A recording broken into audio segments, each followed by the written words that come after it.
Ayan, mga kalapatids, yan po, paliligo na sila oh. Yan yung mga young birds natin. Come on guys. Mainit ang panahon, so gusto nila yan. Come on guys.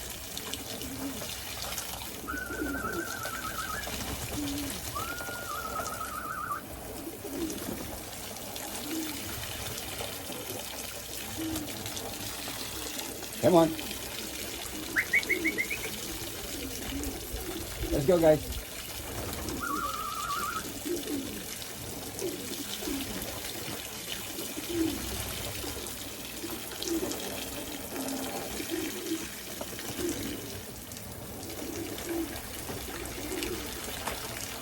Come on.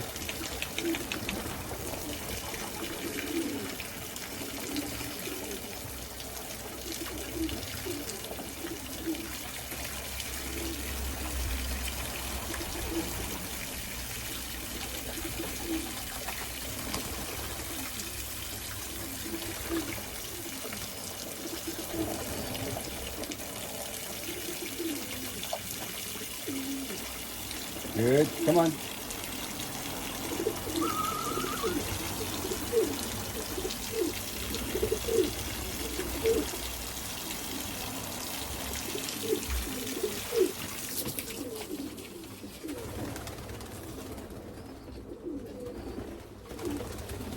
Papakita ko nga pala sa inyo si Grisel, yung dumating nating ibon ngayong araw na to.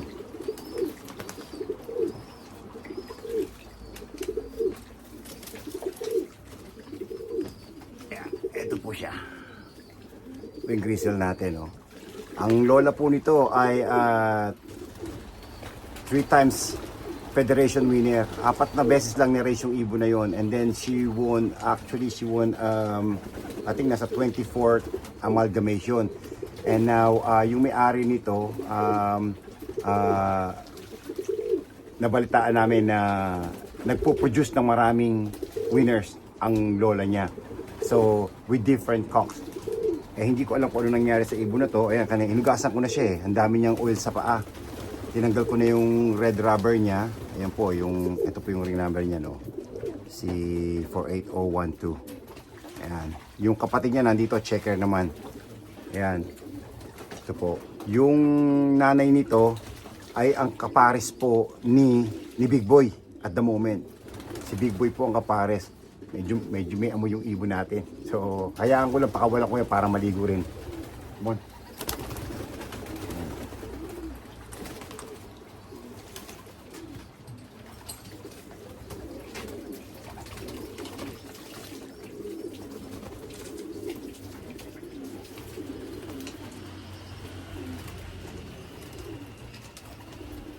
Come on.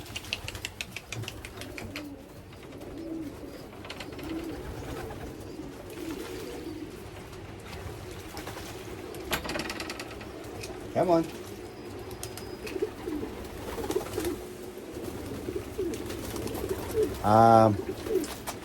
Just to let you know nga pala, si Big Boy, yung first video natin nung Saturday, ng 183 kilometers, yung first bird po natin na dumating nung previous week ng 183 kilometers rin na hindi bumaba, na miss niya ang 4 minutes, nestmate niya po yun. So, silang magkapatid ay Federation title winner na po sa atin. Again, ang tatay po nila ay direktang inbred ng May Queen who is the 2 times national winner across the channel. Ang nanay po naman nila ay direkta sa 2 times first ko na Vandenbok. Tapos he won the 3rd combine as well. Ang nanay naman nila ay Herman Kuster na may Vandenbok line din. She won 8 overall open NIPA sa Ireland out of 10,500 birds.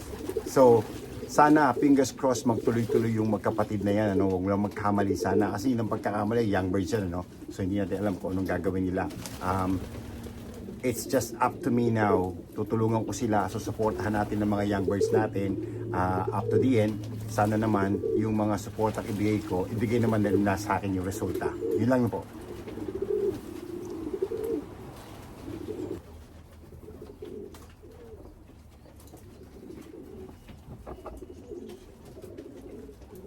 Ayan. Nagugulat sila sa stick natin sa camera. Yan. Ang sarap po ng feeling kapag nakakakuha tayo ng resulta sa federation. Kasi parang yung pagod mo nawawala. So, syempre gusto natin yung first. Pero magagaling po rin ang mga kalaban natin. Hindi rin po natutulog yung mga yan. Kaya ang labanan dito ay talagang kailangan pahirapan.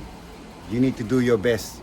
Yung tulungan mo sila, supportahan mo sila, yun lang masasabi ko. Yun lang experience by experience. If you need to take them out there for training, as far as you can, do it. Kasi I think yun lang ang tulong na makukuha mo. Kamukha niyan, low fly. Galing na sa race ang mga ibon natin. So lumipad lang sila ng mga 10-15 minutes. So sa akin, kulang yun. So ang gagawin natin bukas ng umaga, dadalhin ko sila doon sa Ducksport. Again, that is 40 air miles. Dadalhin ko sila rin bukas ng umaga. So alis tayo dito ng 5 to 6 a.m. in the morning. Let's go!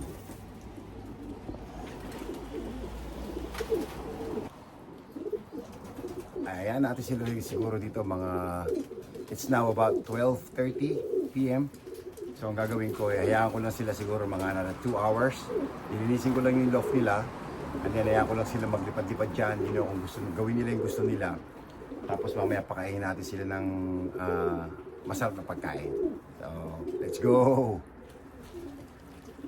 Ito nga pala yung unang ibon natin dumating, yung kapatid ni Big Boy. Ito itong nasa Sputnik. Ito.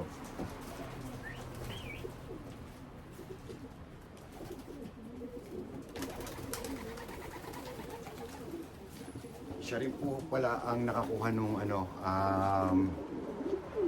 bali siya, 12 federation itong cup na to. Tapos I think nakuha niya rin yung resulta na third video natin from last week. So siya yata yung nakakuha ng 10th place. Bali 8, 9, 10 niya. 10th place sa federation. I need to double check that. O sige po, kakat ko na po ngayon yung video ito. A-update ko na lang po kayo from the next video kung ano ang upcoming natin. Siguro sa training, kung makapag-video ako sa training, gagawin natin sa 40 miles para makita nyo ang lipad ng mga ibon natin. Let's go! Hanggang dito na lang po. Sige po, at ingat kayo and God bless.